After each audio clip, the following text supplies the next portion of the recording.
अस्सलाम वालेकुम जी, Jawad Hafeez stock market expert, life and business coach आपके साथ एक नई वीडियो में।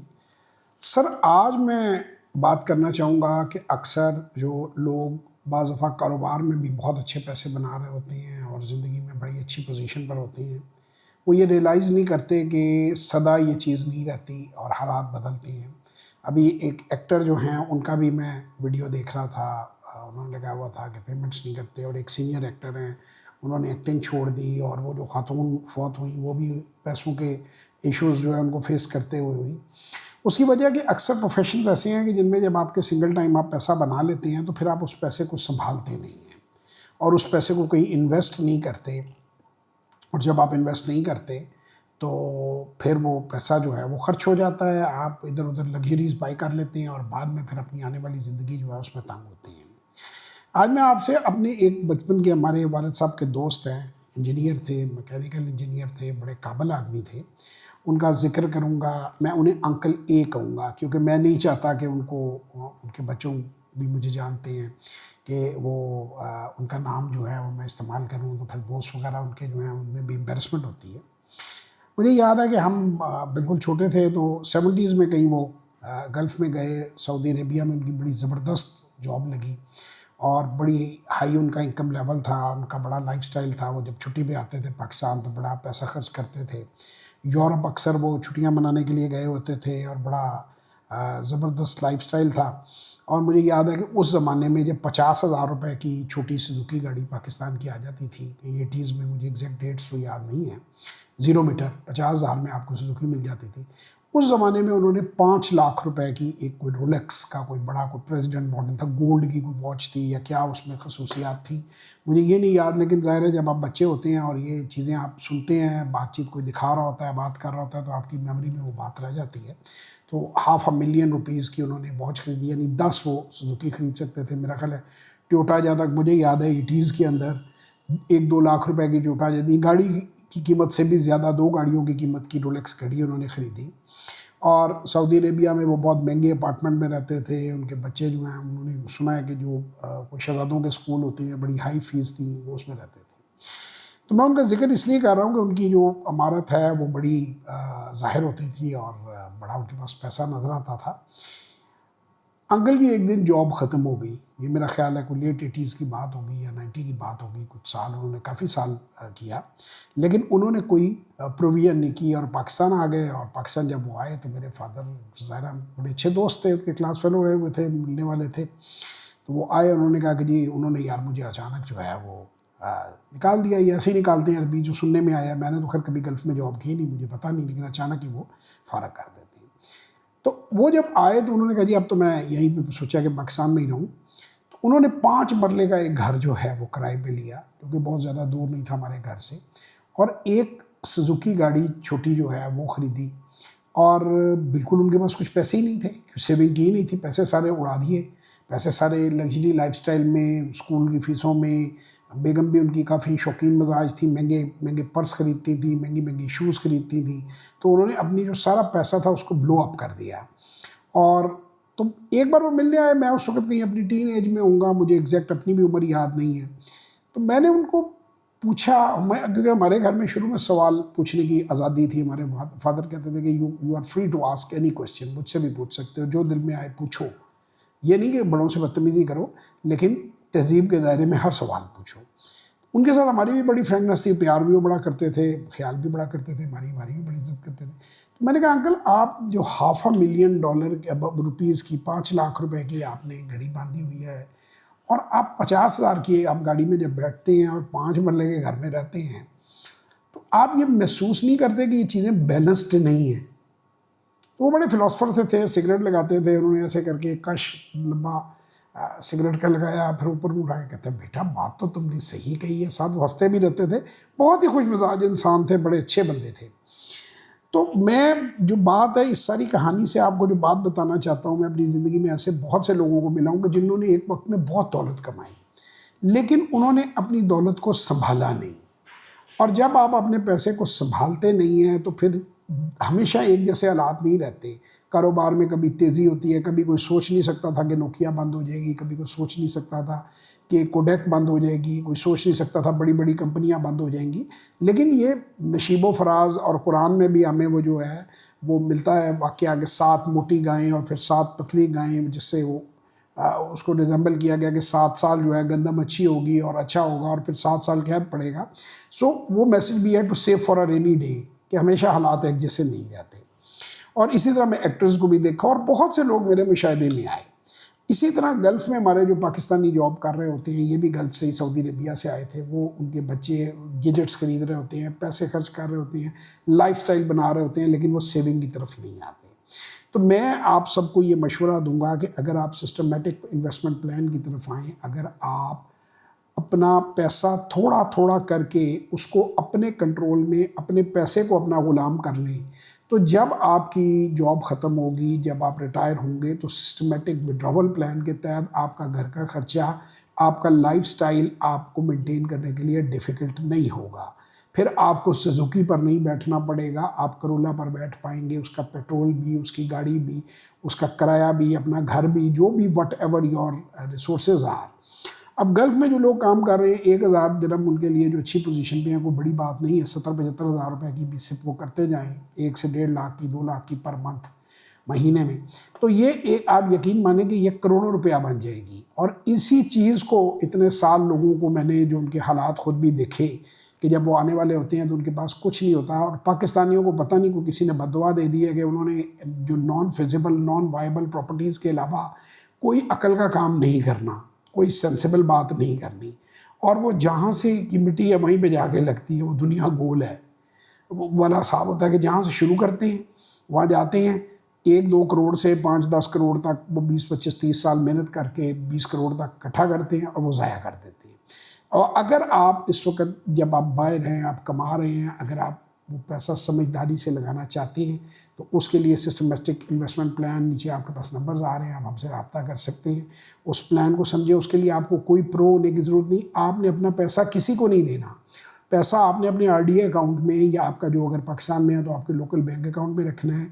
शेयर्स आपने खुद अपनी मर्ज़ी से ख़रीदने हैं, आप ही के पास उनकी कस्टडी रहनी है, आपके सीडीसी इन्वेस्टर अकाउंट में उन्होंने रहना है और वो ग्रो करेंगे। अब सवाल ये है कि स्टॉक मार्केट के हवाले से बेशुमार लोग कहानियाँ सुनाते हैं कि जी ये कामयाबी नहीं होती। तो 27 साल पे मैं पहले ही आपको वीडियो बना चुका हूँ, उस वीडियो को आप देख सकते हैं।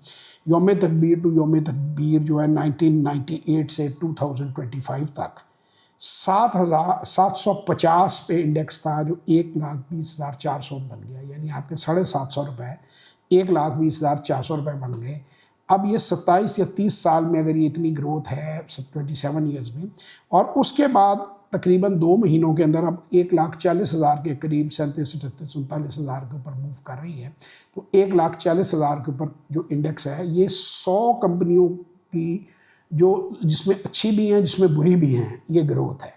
तो अगर इसमें ज़रा भी सेंसिबली काम किया जाए, इसमें अगर सही किसी प्रोफेशनल की गाइडेंस हो, तो बाआसानी ये जो रेट ऑफ रिटर्न बनती है, ये मैं 1,20,400 तक बता रहा हूँ, ये 20.70% के करीब बनती है सालाना ग्रोथ। इसको आप बड़ी इजीली बीट कर सकते हैं, डबल ले सकते हैं इसे ग्रोथ जो है कंपाउंडिंग करके, और आप अपना जो पैसा है उसको करोड़ों रुपए बना सकते हैं सिर्फ 1-1.5 लाख रुपया, 2-2 लाख रुपया महीने का इसमें इन्वेस्ट करते हुए। और फिर जब वो एक बड़ी अमाउंट बन जाएगा, अभी मेरे एक दोस्त हैं, मैं उनका नाम नहीं कर सकता, तो पिछले साल का उनका सिर्फ जो उनका पोर्टफोलियो है, उसमें उनके जो डिविडेंड्स हैं वो तकरीबन 1.5 से 2.25 करोड़ के करीब थे। तो 10-1 लाख रुपया उनके घर का खर्चा है। अब उन्हें कोई, वो हालांकि वो तो और भी काम करते हैं, उनका और भी सोर्स ऑफ इनकम है, लेकिन अगर वो बैठ जाएं तो 10 लाख रुपया महीने का खर्चा करके 1,20,00,000 रुपया खर्च करके भी 30-40 लाख रुपया एडिशनल वो अपना वापस मार्केट में डाल सकते हैं और उसकी ग्रोथ ले सकते हैं। तो कोई पता नहीं है मेरे दोस्तों कि इंसान ज़िंदगी में कब, अल्लाह ना करे, अल्लाह सबको सेहत में रखे, कोई हादसा हो जाए, कोई चीज़ हो जाए, कोई आपकी फैक्ट्री बंद हो जाए, कोई आपका बिजनेस बंद हो जाए, कोई आपकी जॉब चली जाए, अल्लाह सबके काम कारोबार को चलता रखे। ये एक तरह की इंश्योरेंस है, इसको बाय करें बजाय फैंसी लाइफस्टाइल लेने के। और यही बात मैं लोगों को समझा के थक गया हूँ। हमारी जो learn to invest in Pakistan stock exchange की वर्कशॉप है, उसको हमने इतना सस्ता इसीलिए रखा हुआ है कि उसमें आप 5वीं जमात का बच्चा जो है, अपने जो बच्चे हैं, आपकी जो नेक्स्ट जनरेशन है, उसको आप इन्वेस्टमेंट के बारे में गाइड करें। Let them start with 25-30,000 rupees, let them learn, let them do some mistakes and let them understand this business. उनके पास अभी 10-12 साल पड़े हैं प्रोफेशनल लाइफ में आने के। इमेजिन कि जब वो ये सारा कुछ सीख कर प्रोफेशनल लाइफ में आएंगे तो वो कितना समझ चुके होंगे।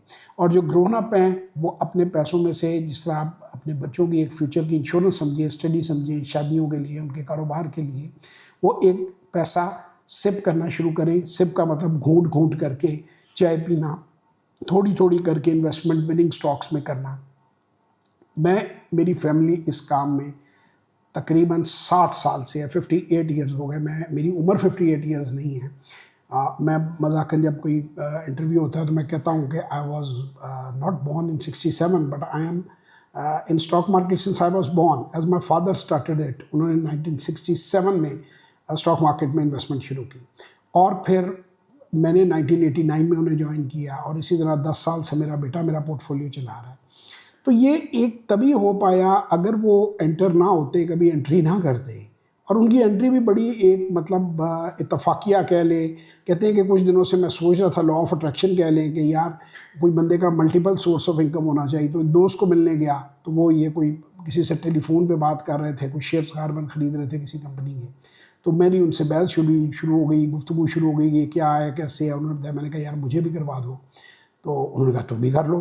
तो वो कहते हैं कि मैंने वो जब थोड़ा सा था, वो कुछ दिनों में पैसे बढ़े, तो मैंने कहा यार तो काम अच्छा है, इसको समझना चाहिए। तो वहाँ से उन्होंने that gentleman started following the market. और वो करते करते जब तक मैं जवान हुआ तो काफ़ी उनका तजर्बा हो गया था। फिर मैंने इस काम को, और आज मेरे बच्चे इस काम से, और आई एम श्योर अल्लाह ताला से ज़िंदगी रखे कि मेरा जो भी पोता पोती होगा तो वो भी इस काम को ज़रूर रखेगा और इससे फ़ायदा उठाएगा। और इसके अलावा हम लोग इतना इजी रहते हैं, हम फ्री रहते हैं, हम पे कभी भी अपने अखराजात का प्रेशर नहीं होता, क्योंकि हमें पता होता है कि ये तो इतने पैसे जितनी हमारी ज़रूरतें हैं वो हम मार्केट से ही कमा लेते हैं। तो बाकी हम फ्री हैं, हम कोशिश करते रहते हैं और भी हम चीज़ें करते रहते हैं। बेटा है वो ई-कॉमर्स का भी काम करता है, उनका अपना स्टोर भी है, कुछ कंपनियों के लिए भी काम कभी कर लेते हैं जब दिल करे। लेकिन हम मजबूर नहीं होते कि हमारे अखराजात के लिए हमें परेशान होना पड़े। वो हमारी एक फ़िक्र जो अल्लाह ताला ने उतार दी हुई है। तो आप अगर समझदारी से इन्वेस्टमेंट करेंगे, आज फ़ैसला लेंगे, तो आपकी आने वाली नस्लें जो हैं वो आज़ाद हो जाएंगी। दूसरा भैया, बुढ़ापे में कोई पता नहीं है औलाद कैसे चले आपके साथ, कैसे ना चले। उम्मीद हमेशा अल्लाह से अच्छे की रखनी चाहिए, लेकिन इंसान को अपना पैसा जो है वो इस तरीके से लगाना चाहिए कि कम अज़ कम वो दुनिया में जब तक है उसको किसी के आगे हाथ ना फैलाना पड़े। क्योंकि बड़ी बड़ी मिसालें देखी हैं लोगों के औलादों ने उनके साथ क्या सलूक किया है, और जब आप बहन भाइयों ने क्या सलूक किया है, और इवन माँ बाप जो हैं वो भी मुंह मोड़ लेते हैं। जब तक आप पैसा दे रहे होते हैं घर में, हर बंदा आपके पीछे है, और जब आप जो है कहीं आप पे कोई हार्ड टाइम आता है तो हर बंदा हाथ खींच लेता है। वो मुझे गाना भी बड़ा पसंद है, और मैं कई बार लोगों को भेजता हूँ, रोटी खाधी कि नहीं खाधी मेरी माँ पूछदी, कितने डॉलर कमाए जहाँ पूछदा। एक ओवरसीज़ सिख है, कोई उसने गाना गाया हुआ, बड़ा खूबसूरत गाना है, तो ज़रूर सुने आप उस गाने को भी। अपने पैसे को अपना ग़ुलाम बनाएं, पैसे के ग़ुलाम और ख्वाहिशात के ग़ुलाम न बने। पैसा इन्वेस्ट करें, स्मार्टली इन्वेस्ट करें, सिप प्रोग्राम लें, ग्रो करें, फ्यूचर में आगे बढ़ें, और अपनी जो ज़िंदगी है उसको आप खूबसूरती से स्मार्टली अपनी ज़िंदगी जो है उसको आगे लेकर चलें, ताकि ये मसले मसाइल आपको बुढ़ापे में ना हो। बूढ़ा हो जाता है बंदा तो उसकी दवाइयों की भी ज़रूरत होती है, इलाज की भी ज़रूरत होती है। अगर तो बच्चे काबिल हो, लायक हो, may be they can help, may they may not help. तो आप क्यों किसी पे डिपेंड करें। कहते हैं hope for the best but prepare for the worst. तो मेरी तो आपको यही मशवरा है कि जो बंदा भी ज़रा अच्छे पैसे कमा रहा है, इसी तरह जिन लोगों की फैक्ट्रियाँ चल रही होती हैं, बजाय हर साल गाड़ी का मॉडल बदलने के, थोड़ा सा पैसा जो है वो आप अपनी बुढ़ापे के लिए, अपनी रिटायरमेंट के लिए, क्योंकि जवानी के ज़ोर में इंसान ये नहीं सोचता कि उसने कभी बूढ़ा भी होना है। वो मुझे, अगर मैं शेर सही पढ़ रहा हूँ तो वो कहता है, दिल के दरिया को एक दिन उतर जाना है, इतना बेसिमत न चल, एक दिन लौट के घर आना है। तो बात ये है भाइयों कि ये अंकल ए की कहानी जो है ये हर दूसरे पाकिस्तानी की कहानी है, हर गल्फ़ में रहने वाले की कहानी है। वो ब्रीफ केस भर भर के, सूट केस भर भर के जब तक गिफ्ट, परफ्यूम और चीज़ें लाता रहेगा, बीवी बच्चे भी खुश होंगे। और जब वो लोग नौकरियां छोड़ के आते हैं, ना बीवियां मुंह लगाती हैं, ना बच्चे मुंह लगाते हैं, ना ससुराल में वही जो खानों पे बुलाते थे, जो उधार मांगते थे, वो सीधे मुंह बात भी नहीं करते। तो बुढ़ापे में आपका अपना पैसा ही आपकी सबसे बड़ी स्ट्रेंथ है। अगर आप उसको, इवन जवानी में स्ट्रेंथ है। मैं तो इस चीज़ को देखिए, मैं कोई प्लान करके तो मैं ज़िंदगी में बीमार नहीं कोई बंदा होता। तकरीबन at the age of around 35 I have touch the ground. 18 दिन एक जवान आदमी 32-33 साल के बंदे का 15 दिन हॉस्पिटल में, 18 दिन रहना और एक तरह से अनकॉन्शियस रहना, एक ऐसी चीज़ थी जो हमारे ख़ानदान ने कभी सोची भी नहीं थी। और उसके बाद हमें अपना बिजनेस जो मॉडल जो है वो सारा मेरे फादर ने बाई फोर्स चेंज करवाया कि यार काम बिल्कुल इस तरह का कोई भी नहीं करना है, जो काम करना है बस इन्वेस्टमेंट करो और इन्जॉय करो और घूमो फिरो और ट्रैवल करो और फैमिली को देखो। कर लिया बहुत काम। तो अगर मैं मतलब अल्हम्दुलिल्लाह आप देखेंगे उस वाक़े को 20 साल हो गए हैं, तो उसमें मैं बुक्स पढ़ता रहा हूँ, काम करता रहा हूँ, अपनी ये रिलैक्स करता रहा हूँ, कंसल्टेंसी के प्रोजेक्ट्स करता रहा हूँ, दूसरी चीज़ें करता रहा हूँ। कहीं मैं कोई मेरे पे प्रेशर नहीं था फाइनेंशियल। तो अगर प्रेशर होता तो शायद मैं फौत ही हो गया होता। अगर मुझ पे ऐसा प्रेशर होता कि मुझे हर सूरत में काम पे जाना है, नौकरी करनी है और या कोई अपना बिज़नेस करना है, बिज़नेस नौकरी से भी ज़्यादा उसमें रिस्पॉन्सिबिलिटीज़ होती हैं, तो शायद मैं दुनिया से ही चला गया होता। ये तो अल्लाह को बेहतर पता है। अभी मेरी एक बहुत ही खुशहाल बंदे हैं, एक मुल्क से बाहर है, मैं नहीं चाहता ये बैन में है, वो बड़ी अच्छी पोजीशन में है। वो कहते हैं मेरा एक छोटा सा एक्सीडेंट हुआ है, मतलब he is okay with it. वो कहते हैं मेरा अब काम करने को दिल नहीं करता। He is in his late 40s। वो कहता है जी मुझे कुछ मेरा कुछ करेंगे, मेरा ये जान छूटे, मेरा काम पे जाने को दिल नहीं करता। तो बाज़ दफ़ा इंसान थक जाता है यार 40 पे 50 पे। अब मुझे ये है कि मैं जो जितना भी काम करता हूँ, वैसे तो अल्लाह का शुक्र है बड़ा थोड़ा सा काम करके अल्लाह ज़रूरतें पूरी कर देता है। ये बाकी का जो मैं आपको ट्रेनिंग्स वगैरह देता हूँ या जो चीज़ें, ये मैं मतलब एक हॉबी की तरह मैं कर रहा हूँ। Although I may make some little money out of it, but ये मेरी इंजॉयमेंट है। और जो सबसे बड़ा मुझे इसमें अच्छा लगता है वो ये लगता है कि आज भी मेरे वालिद का नाम ज़िंदा है। जो मैंने अपनी ज़िंदगी में जो कुछ उनकी ज़िंदगी में उनसे सीखा, वो मैं कुछ, अब मुझे एक फीलिंग ऑफ अचीवमेंट होती है, एक एहसास होता है। इवन मैं समझता हूँ कि मेरे इर्द गिर्द लोग भी मेरी ज़्यादा इज्जत करते हैं कि यार ये बंदा कोई प्रोडक्टिव है, ये मुआशरे को कोई फ़ायदा पहुँचा सकता है, ये कोई किसी के लिए he is a useful citizen. तो मतलब ये एक बड़ी अच्छी फीलिंग होती है। बाकी अल्लाह जाने ज़िंदगी कब तक है कब तक नहीं है। और आप एक तरफ से मुआशी, मुझे एक बात किसी की बड़ी खूबसूरत लगी कि पैसा सब कुछ नहीं खरीद सकता, लेकिन बगैर पैसे के कुछ भी नहीं खरीदा जा सकता। अगर आपके पास पैसे ना हो तो you can not by anything. पैसे से कम वो चीज़ें तो ख़रीद सकते हैं कि जो आप ख़रीदी जा सकती हैं। बिल्कुल सेहत नहीं खरीदी जा सकती, औलाद नहीं खरीदी जा सकती। तो मेरा ये मानना है कि सेहत के बाद सबसे अहम चीज़ पैसा है।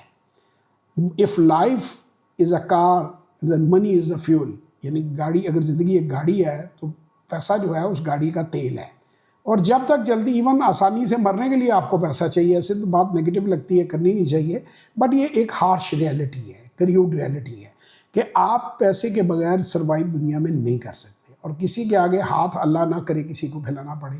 मैं तो हमेशा ये दुआ करता हूँ कि अल्लाह ताला जिस्मानी और माली मोहताजी से बचाए, उससे पहले अल्लाह ताला इज़्ज़त और एहतराम से अपने पास उठा ले।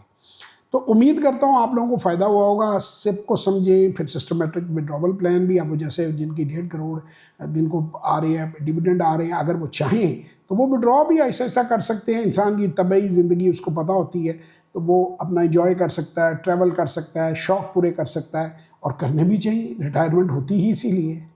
तो बहरहाल जी, अगर आप इसका फ़ायदा उठाना चाहते हैं, हमारे नीचे दिए गए नंबरों के ऊपर रब्ता कर लें।